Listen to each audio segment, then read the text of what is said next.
Hello guys, today we will see the Korchnoi Gambit in a game between an 11-year-old and a 10-year-old during the 2016 Philippine National Youth and Schools Chess Championships 11 and under category held at the Philippine Sports Commission.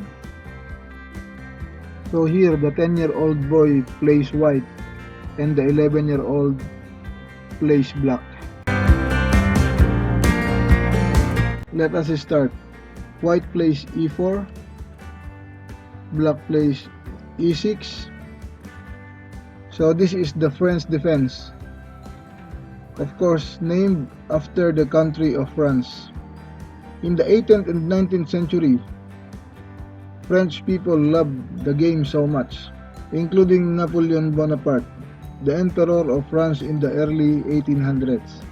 The French defense got its name from a correspondence match between cities, London versus Paris or Paris, when one of the team members of the French suggested they play e6 against e4, and that brought them victory in the match. I read this information in the book Chess Opening Names by Nathan Rose. This is a good book for chess players to add exciting information regarding their openings. So let's continue. d4, d5, knight d2. This is the Taras variation, which was first made in 1889 by Siegbert Taras and Karl Eckardt. Knight f6, e5, knight fd7. Now we reach the Taras close variation. Knight gf3, c5, c3, queen b6, bishop d3, knight c6, and here white plays castle. This is the Korchnoi Gambit.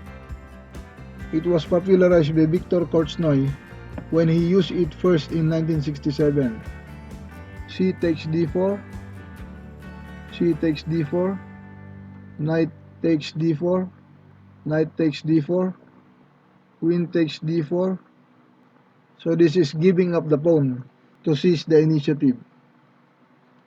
Knight f3, queen b6, queen a4, bishop e7. There is another move, I think a better one than the bishop e7. Since black is already ahead by a pawn, I think it is good to exchange the queen. So queen b4 I think is better. Queen b4. But of course, white must not exchange the queens. Okay, let's go back to the actual move. Bishop e7. So queen g4 attacking the g7 pawn. So g6, bishop e3 attacking the queen, but bishop h6 is a better move, preventing black to castle. So let's continue. Black plays bishop c5. So here, queen takes b2 is a better move for black according to Stockfish, and black will be slightly better. Bishop takes c5. Here bishop h6 is still the best. Okay, let's continue. Queen takes c5. Now Stockfish says white is clearly better. Knight takes c5 is a better move because queen takes c5 will give black a tempo on the queen. So we continue. Rook ac1, queen e7, rook c7, castle. In this position, according to Stockfish, white has a decisive advantage. And white plays h4, which is a mistake. The correct move is rook fc1, f5, queen g3, queen d8, knight g5, rook e8, queen h4, h5, f4 is a natural move here, but bishop e2 is faster. Bishop e2 can be sacrificed on h5. Knight takes e5, queen g3, knight d7, bishop b5. White is clearly winning according to Stockfish. So let's continue on the analysis. b6,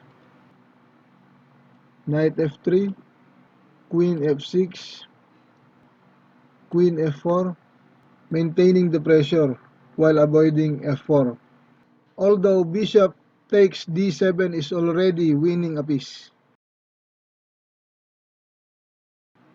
Another analysis instead of the f5 is the h5. So queen g3, queen b4, h3, queen e7, knight h4, b5, knight takes g6, f takes g6, queen takes g6, queen g7, queen takes e6, king h8, rook 1 c6, and this is now winning for white. Knight b6,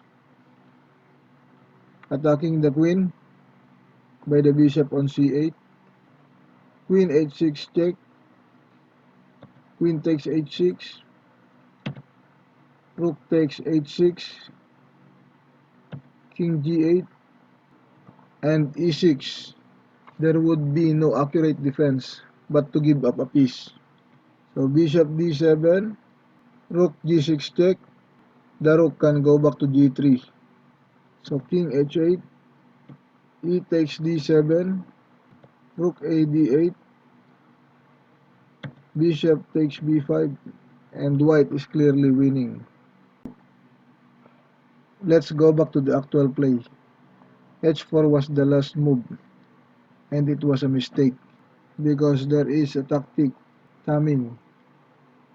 Knight takes e5. Boom! This happens because kids sometimes are impulsive and goes directly for the attack without blunder checking the position. Suddenly black is better. Now rook takes e7 is forced. Knight takes g4. Rook c1.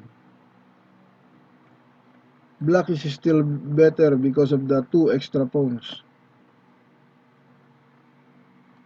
Knight f6. This move swings back the initiative to white according to the engine. White is slightly better. A better move should be e5. Knight takes e5. Knight takes e5. Rook takes e5. Bishop e6. This is the best continuation for black, giving up a pawn to facilitate the development of the light squared bishop and to force the rook out of the 7th rank. Black is still ahead by a pawn. So let's go back to the position.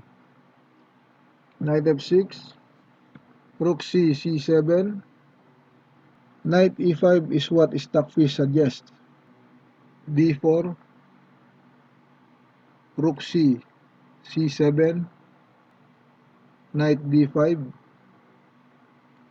rook takes f7, knight takes c7, rook takes c7, rook f5, bishop takes f5, e takes f5, rook e7. White is still better here because black cannot develop. We go back to knight e5. This is what Stockfish suggests. If knight e8, then knight takes f7. Rook takes f7. Rook takes e8 check. Rook f8. Rook e7. rook f7, rook c7, rook takes e7, rook takes e7. Okay, we go back again to the actual play. So white moves rook c7, h6. This prophylactic move is erroneous because it will let white snatch back the initiative. Knight e5. With a sudden twist with this move, white is clearly better. Knight e8. Rook takes f7. By the way, rook takes e8 is stronger or more accurate. Rook takes e8, knight takes f7, king g7, knight e5. Of course, not king f6 because of knight g4 mate, checkmate. King h8. If king f8, rook f7 check, king g8, bishop takes g6, king h8,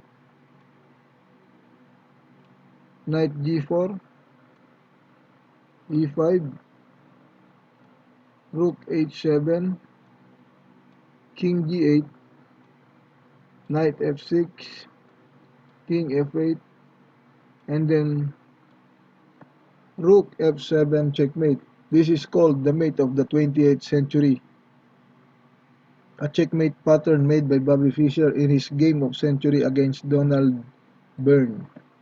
So king h8, knight takes g6, king g8, knight e5, king h8,